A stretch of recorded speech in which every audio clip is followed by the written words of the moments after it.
frunzea-ți pădurea în frunzea rănite. Fumul verde al ierbii cade-n valul mării.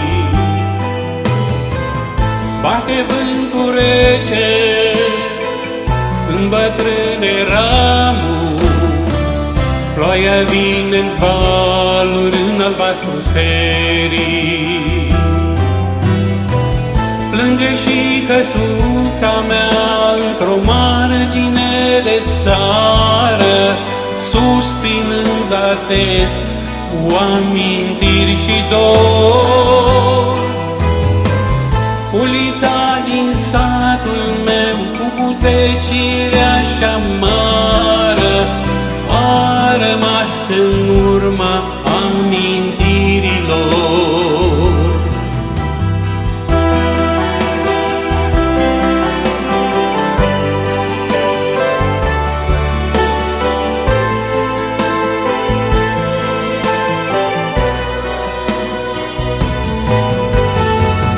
Plâng acum câmpii cu brazde negrite, mădurile așteaptă nesperate vești.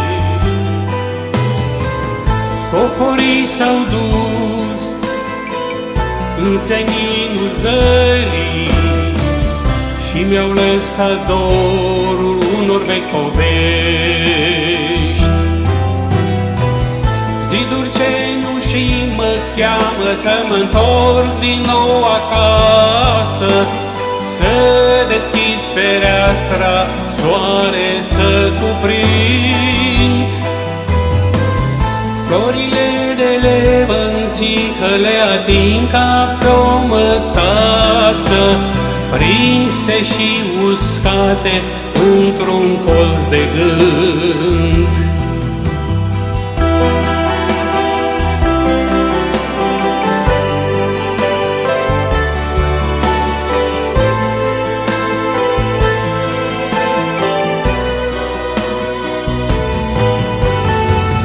Pe pereții albi lumini se destramă, la icoana unde te închinai, mamă. Ruga eu spun,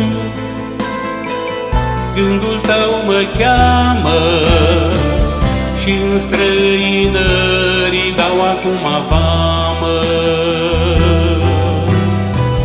Plâng izvoare argintii, ușor strălucind în stele, undele lor limpezi, sprintene și reci.